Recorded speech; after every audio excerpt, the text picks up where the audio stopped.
Hi, welcome to Green TV, Meet the Solutionaries. We are on site in Miami at the Aspen Ideas Climate Conference. I'm not going to give too much background because the man I'm about to interview for 10 minutes, because we've got a lot going on here, is the guy who has been telling us for years. How many years, Tony? 15. 15 years. I've been at this 25 years, so it seems like forever, but you guys have been keeping us, those few of us now, many more, climate environmental journalists, up to date on what's going on in the mind of the American, average American. Yes, but let me first give your official title, Anthony Leiserowitz, the Yale program on climate communications.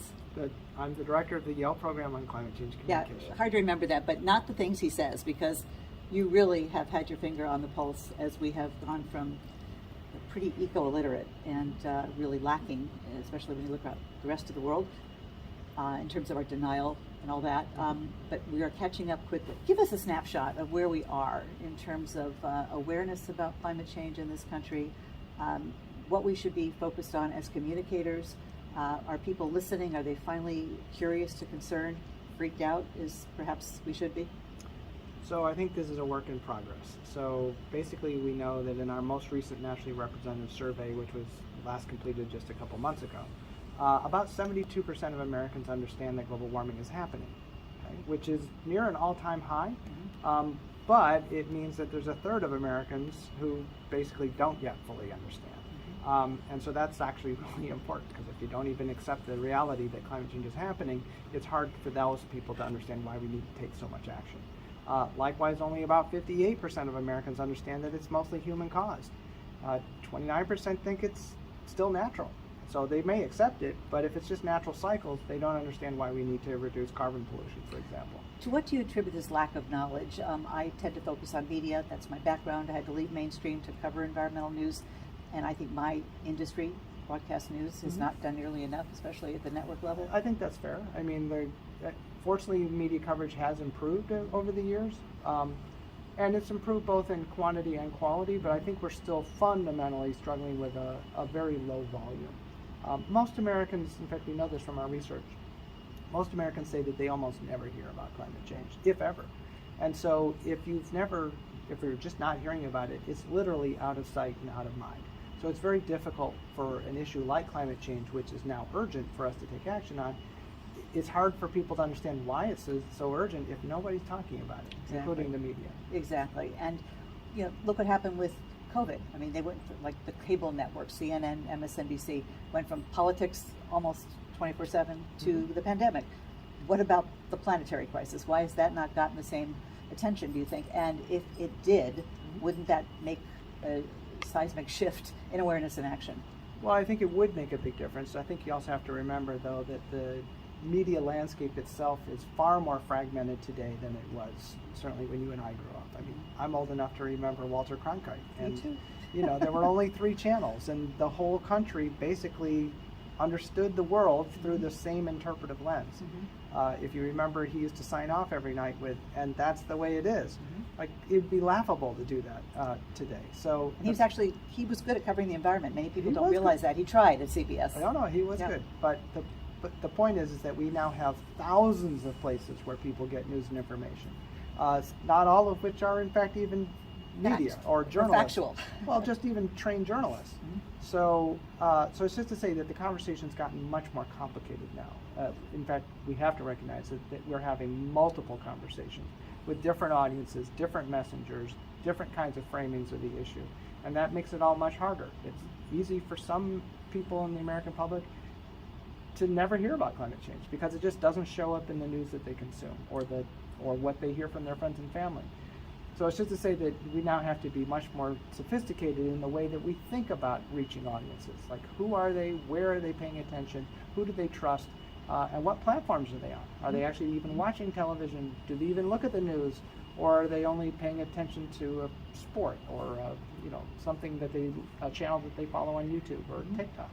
So anyway, the opportunity for us to communicate at scale has never been larger, but it's also a much more fragmented landscape, and now we need to use all of these tools. Exactly, it is fragmented. The pieces are smaller, but yet Fox, they are on the news, so I can't help but bring them up right now. They do have millions of viewers still, and radio listeners too, for Sean Hannity, Tucker Carlson, and I have been on their platform more than a dozen times, and they are still lying about climate science. I wonder why it's okay. Well, for a long time, too long, they got away with lies about the election fraud, about COVID, but even longer about climate reality. Why do you think that has not been an issue yet? Because I really think there should be a class action lawsuit to say, reckless disregard for the truth on something that has even larger and longer lasting impact. So there's been a long criticism of Fox and its related sources, including Rush Limbaugh, for those that remember Rush Limbaugh, for their climate coverage or their poor climate coverage. So anyway, that is just part of a larger set of narratives that have come out of conservatives, as well as the fossil fuel industry, and those are really two. I like to say there's nitrogen and there's glycerin. You put the two together and you've got TNT. And unfortunately, that conservative, radical, individualistic worldview, which sees government as the enemy, has been often combined with the profit motive of fossil fuel companies, most notably in the figures of the two Koch brothers, who happen to both run one of the largest privately held fossil fuel companies, as well as being hardcore libertarians. David Koch, in fact, ran for as vice president of the Libertarian Party at one point. So the point is that they have, through those media channels, really tried to, undermine climate science, climate reality, and certainly to try to block any kind of climate progress. That said, Fox is not, in fact, completely homogenous. We've done analyses and find that you can actually find a few stories out there that they do publish that are actually pretty good on climate change. And in fact, one of their contributing news organizations, they syndicate content from the AP. And the AP does a really good job of reporting climate change.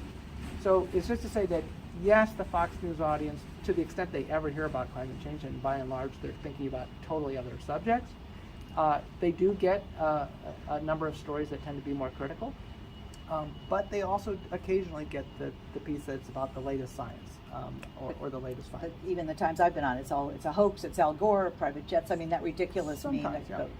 Too much, I think. And because just too imagine much for sure. If we didn't have that negative impact, just think about how much further along we'd be. I mean, I do think media makes a huge difference. Media plays a huge role. Yeah, it's Yeah. the medium by which we have these conversations between, say, the expert community and the rest of us.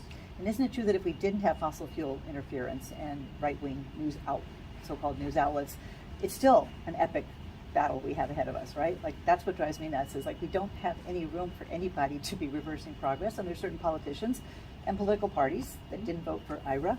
I mean, how angry does that get you, and how do you deal with that? Because you've been at this a long time. I've been doing this for 30 years. I've kind of gotten used to it, I guess. So, I mean, sure, I get frustrated and angry, but it's also because I have the expectation that they're going to keep doing what they've been doing.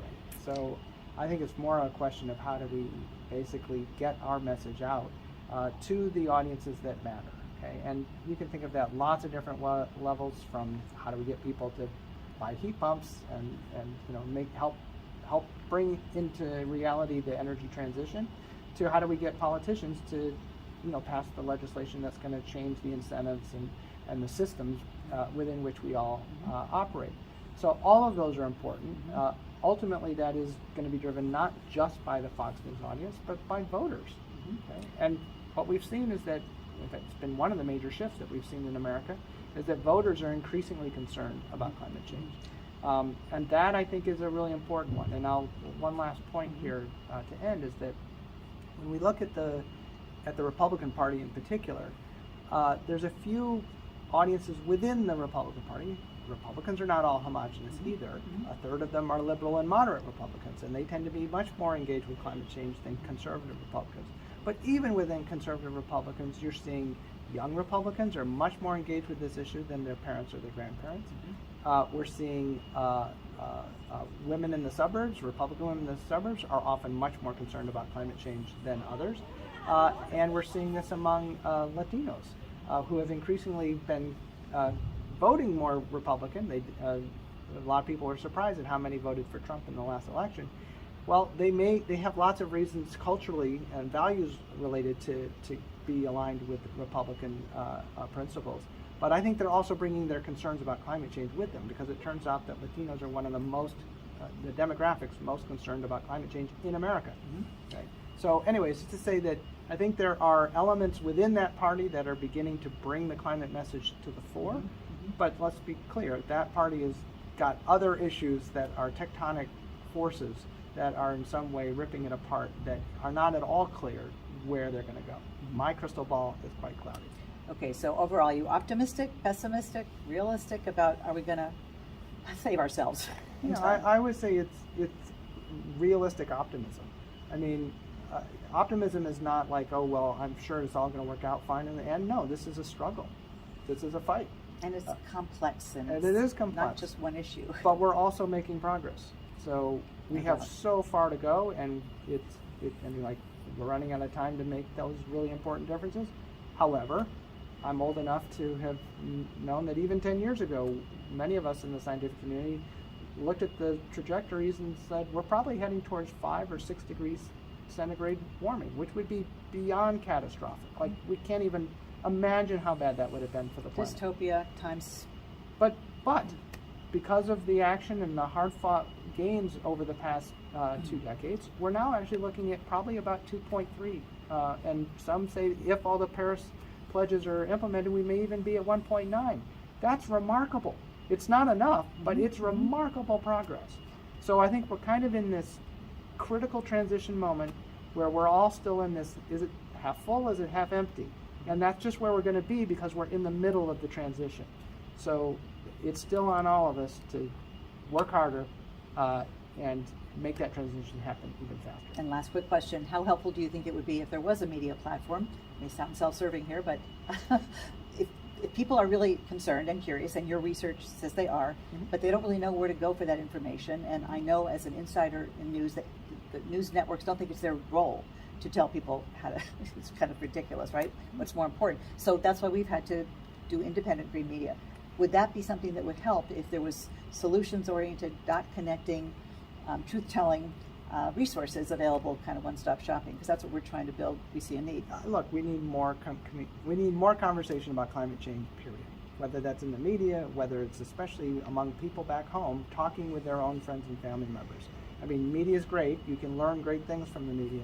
But really what I would encourage your viewers and listeners more than anything else is to harness your own superpower, which is to raise your voice, to talk to your friends and family members. And I don't mean reach out to the climate denying uncle. Not worth it. Well, it's just that's a really hard case. But you don't need to. They're less than 10% of the public. You have many friends and family members who are probably as concerned about climate change as you are, and yet we're not talking about it enough, even with them. So one first most important thing is that we have to break what we call climate silence, which is many people self-censor because they're afraid of getting into a fight with someone who's dismissive about climate Or they change. feel they don't understand the issues, and that's what we're trying to But do. you don't need to be a climate scientist. Exactly. That's Just the point. basics. Just That's for the right. basics. And, Yeah. and you know your own feelings. You know how your own story is. You can tell your story about why it is you care about it, and you know they can't deny that. They can't deny the weather, that we're seeing more and more extreme Well, evidence they of. can deny the weather. But anyway. Getting harder and harder to do, right? Yes. Well, thank you so much for your work at Yale. It's just invaluable, as you know, and you're so popular here because everybody knows about, Tony. So Well, thank thanks you. so much for giving us a few minutes, and we'll be in touch. Great. Thanks.